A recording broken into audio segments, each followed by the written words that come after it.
दोबारा आपका दोस्त राजपूत आज आपके लिए साकेत 1604 की बेसिक नॉलेज लेके आया हूँ।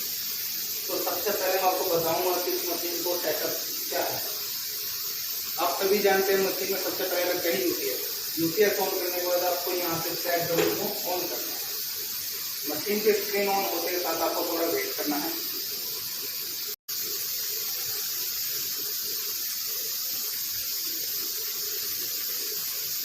होने लगी है, ये इसकी खुद की कैलिब्रेशन होती है, इसे आपको नीचे करना है। अब आप नीचे देख सकते हैं यहाँ ये सारा बड़ा एक, आप इसे 10 सेकंड तो कम से कम चलने दीजिए। ये 296, 291, 280 हो गया। अब इसको हम फिक्स कर सकते हैं इस तरह।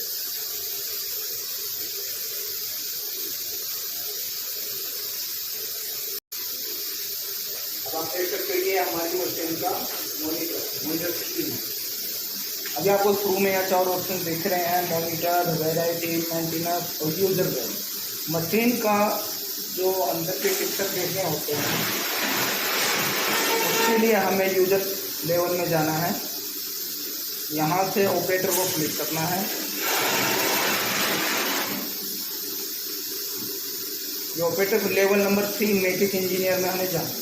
हमारा 0 1 3 6 0 1 0 1 इसको डालने में ओके करने के बाद हमारे मशीन को पिक्चर खुल जाते हैं। User setting, meter setting, stand by. अभी हमारी मशीन पूरी ओपन है। मॉनिटर पर उंगली करते हैं। ये इस मशीन के फ्लो रेट है, जो सब जानते हो। ये प्राइमरी है, ये सेकेंडरी है, ये टर्शियरी है। ये इसकी सेंसिटिविटी है, प्राइमरी, सेकेंडरी, टर्शियरी।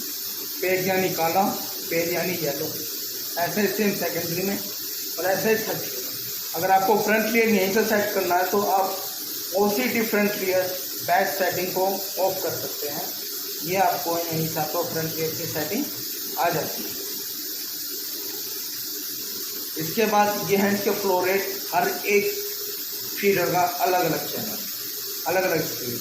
इन दोनों में से याद रखना, वाइब्रेटर कंट्रोलर ऑन होना चाहिए और स्लो स्टार्ट भी ऑन होना चाहिए। अगर गलती से स्लो स्टार्ट ऑफ हो जाता है तो हमारी मशीन एकदम से ही मार देती है, जिसकी वजह से एकदम में मशीन पर लोड पड़ता है। हमें इस चीज़ का खास कर ध्यान रखना है कि स्लो स्टार्ट और वाइब्रेटर कंट्रोलर ऑन रहे। अब हम आते हैं इस सेंसर। यहाँ आप देखें डार्क और लाइट, ये हमेशा मशीन डार्क पे चलेगी, लाइट पे इसका कोई काम नहीं। ये फ्रंट लेयर की सेटिंग होगी। आप इसमें अगर आपके मिडल में सही माल नहीं बन रहा है, 2 सही बना रहे तो अब यहाँ से एक सेटिंग आगे पीछे की चेक कर सकते हैं कि हमें कौन सा टाइट करना है। जैसे 1 नंबर और 3 नंबर माल बना रहा है, 2 नंबर में दिक्कत आ रही है तो आप यहाँ से सिर्फ 2 नंबर को टाइट कर सकते हैं। ऐसे ही यहाँ 5 चैनल की सेटिंग दी हुई है जिसमें आप सेटिंग कर सकते हैं। और अब ऑप्शन आता है हमारा कि elect size dark effect size dark pad. ये क्या चीज़? तो ये मैं आपको बताना चाहता हूँ कि अगर हम इस ब्लैक को थोड़ा सा बढ़ाते हैं तो हमारे वाले माल में, हमारे फाइनल में हमारे टिप पॉइंट ब्लैक पेन बढ़ सकते हैं। और वैसे ये येलो पेन, अगर येलो पिक पॉइंट आपका ज़्यादा आता है, अगर आपके माल में थोड़ा येलो पिक पॉइंट ज़्यादा आ रहा है तो आप इसको थोड़ा कम कर सकते हैं। 1 पॉइंट, 2 पॉइंट, 3 पॉइंट, जो आपके सेंसिटिविटी टाइट करने से नहीं होता, जिसको लाइट पिक कहते हैं, वो यहाँ से इसको कम करने से हो सकता है। लेकिन इसको ज़्यादा नहीं छेड़ते हैं। ये 1, 2 पॉइंट, 3 पॉइंट, ज़्यादा लास्ट 35 तक आप इसको ले जाओ। इससे ज़्यादा ले जाओगे तो मशीन पर लोड ही बढ़ेगी। आपको फ्लो रेट कम करना चाहिए अगर माल ज़्यादा करता है। इसके बाद इसका जो 5 नंबर चैनल है ये चलता है हमेशा रिवर्स में। रिवर्स में इसका काम क्या होता है, अगर आप इसकी सेंसिटिविटी बढ़ाओगे तो ये हमारे माल में से वाइट ग्रेन को उठाना कम करेगा। और अगर इसकी सेंसिटिविटी कम करोगे तो ये वाइट को ज़्यादा फायर करेगा, क्योंकि ये उल्टा काम करता है। रिजेक्शन में से वाइट ग्रेन उठाता है। तो आपकी सेटिंग यहाँ पर वही है जैसे मैंने आपको लास्ट वीडियो में बताया था कि आप इसका फाइनल और प्राइमरी की रिजेक्शन को सेम बनाओ। जहाँ ये माल बनता है वहाँ की सेटिंग हो जाएगी। लेकिन इसमें भी डिफेक्ट साइज है। इसमें आप जो बढ़ाओगे तो ये आपका काम करेगा और घटाओगे तो ये और ज़्यादा छोड़ेगी। ऐसा सब में उल्टा हो। तो ये इसकी नॉर्मल मशीन के सेंसर की सेटिंग आज मैं आपको बता चुका हूँ। अब हम आते हैं यूजर सेटिंग। यूजर सेटिंग में ये मशीन चलती है डिस्प्ले ग्रेडिंग। इसको हमें तैयार रखना दिखाना पड़ता है। डिस्प्ले ग्रेन दिखाऊँ, ये डिस्प्ले ग्रेन है। वाइपर ऑन है। ऑटो वाइपर को हमें ऑफ रखना है क्योंकि ये थोड़ी सी डस्ट आती है आपकी मशीन को खड़ा कर देगा। इंजेक्टर पावर ऑन रखनी है। ये आती है सिर्फ डिल डुअल सेटिंग।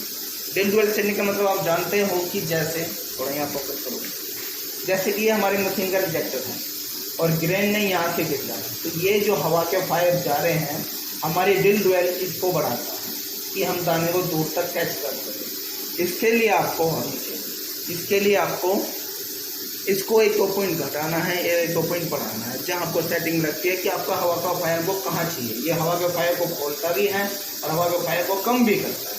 अगर आपकी रिजेक्शन ज़्यादा वाइट हो रही है तो हमें ये कम करने पड़ सकते हैं। आप देख सकते हैं हम ये कम कर सकते हैं, बढ़ा के हमने इसका फायर कम कर सकता है। अगर हमें घटाना है या बढ़ाना है तो हम इसको कम करेंगे तो हवा का फायर बढ़ा देता है। ये आपको समझ में आया। फिर इसके बाद आती है बैकग्राउंड की साइड। इसलिए बैकग्राउंड हमेशा 100 पे रहती है, लेकिन हाँ हम गोल्डन माल में इसके बैकग्राउंड को 90 पे चला सकते हैं, फ्रंट और रियर दोनों। ये है इसका सिंगल प्रोसेस एरिया। अब आप जानना चाहेंगे ये क्या होता है।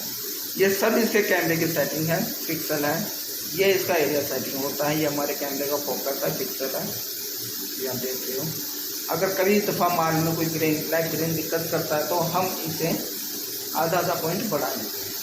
उसके अलावा अगर ब्लैक ग्रेन नहीं रुक रहा है तो जो इसमें लिखा हुआ है विजिट प्रोपेल्शन, इसको हम बढ़ा सकते हैं। सिर्फ इसको हम 3 कर सकते हैं, 4 कर सकते हैं। ये ब्लैक ग्रेन को उठाने में बहुत ज़्यादा मदद करता है। ये आता है आपका सिंगल प्रोसेस सेटिंग। उसके बाद हम आते हैं मीटर सेटिंग। ये आपका एक्सटेंड पुल है जो आपकी इंटरलॉकिंग लगती है, ठीक है। ये आपका टाइमर है। यहाँ पर सारी चीज़ों का टाइम है। देखो ये लाइट का टाइम है, ऑसलेस का टाइम है, एयर फिल्टर का टाइम है, और ये है आपके वाइपर का टाइम। आपको कई बार दिखा होगा कि आपका मशीन का वाइपर बीच में रुक जाता है, जिसकी वजह से मशीन लो रही है और इंजन का टाइम पे नहीं आता। आप परेशान हो जाते हो, वाइपर बंद कर देते हो, मशीन पर जस्ट जमती है, माल नहीं बनाते, तो आप वहाँ से इस वैल्यूआ ऑन टाइम को बढ़ा सकते हैं। अगर आप इसको 10 पे करेंगे 12 पे, तो वो वाइपर को हवा और मिलने का टाइम, ये वाइपर का टाइम है कि वाइपर ने कितनी देर में अपना वो राउंड पूरा करना है। आप इसको बढ़ाओगे तो उसके राउंड का टाइम ज़्यादा मिलेगा, आपका वाइपर चलेगा। जब तक आपका इंजीनियर नहीं आएगा वो आपकी मशीन को ऑपरेट करके रख देगा। वैसे नॉर्मली 8 पे रहता, आप इसको 12, 13, 14, 15 जहाँ आपका वाइपर पूरा चले वहाँ ले जा सकते हैं। उसके बाद इसमें है कैमरा पोजीशन। अब ये इसके कैमरे पोजीशन, ये हमेशा ऐसे ही रहनी चाहिए। अगर ये कैमरे पोजीशन नीचे हो रहे हैं या ऊपर हो रहे हैं तो आपके कैमरे की सेटिंग ठीक नहीं है। ये इसी लाइन में रहेंगे, आप देख सकते हो। ये देखिए, इनमें से कोई सी भी लाइन ऐसे नीचे नहीं होनी चाहिए या पूरी ऊपर नहीं होनी चाहिए, एक लाइन में चलना चाहिए। फ्रंट कैमरा दोनों देख सकते हैं, ठीक है जी। फिर ये लैंग्वेज इंग्लिश चलानी है हमें। मॉडल नंबर ये हमारे लिखा हुआ 4 सीरीज है, 14X है, DIS है, प्रोडक्ट है। हाँ, सबसे मेन ये है आपकी मशीन की ट्यूब लाइट की पावर। अगर आपकी मशीन की ट्यूब लाइट की पावर कम है, जैसे 998 दिखा रहा है, 1062 दिखा रहा है, ये इससे नीचे नहीं होना चाहिए, 900 से नीचे नहीं होनी चाहिए और 1100 से ऊपर नहीं होनी चाहिए। अगर इससे ऊपर ये जाती है या इससे नीचे जाती है तो आपकी मशीन कभी भी काम नहीं करेगी। इस मशीन को काम करवाने ट्यूब लाइट का बहुत ज़्यादा जरूरी काम है, क्योंकि ये ट्यूब लाइट वाली मशीन है, LLD वाली नहीं है। इस मशीन में ये हमारी 999 और 1059 तक, 1000 तक दोनों आसपास रहनी चाहिए। अगर इससे कम हो जाएगी तो आपकी मशीन कभी मान नहीं बनाएगी, वो ब्रोकन में आपका ग्रेन छोड़ेगी, डिस्कलर को भी छोड़ेगी, येलो ग्रेन भी नहीं उठाएगी। ये सारी दिक्कतें आपके इस मशीन में आपके साथ आएगी।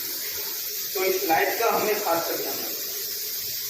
तो ये थी दोस्तों आप सबकी एयर प्रेशर 24 का एयर प्रेशर की है, और बाकी सारे इंजेक्टर पावर ऑन, और आप देख रहे हैं सब सेंसर पर सिर्फ वाइपर ऑन है।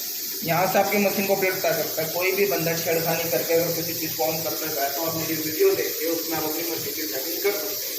मैंने आपको इस मशीन की जितनी बेसिक नॉलेज है सब कुछ आपको बता चुका हूँ। अगले पार्ट में बैठ के, और अभी मैं आपको मशीन का सिर्फ स्क्रीन का काम होता है, मशीन के अंदर हम क्या क्या चेंज कर सकते हैं, कैसे काम कर सकते हैं, क्या हो सकता है, वो मैं आपको इस वीडियो में बताऊँगा। तो दोस्तों लाइक और सब्सक्राइब करना ना भूलें और वीडियो को पूरा करें। धन्यवाद।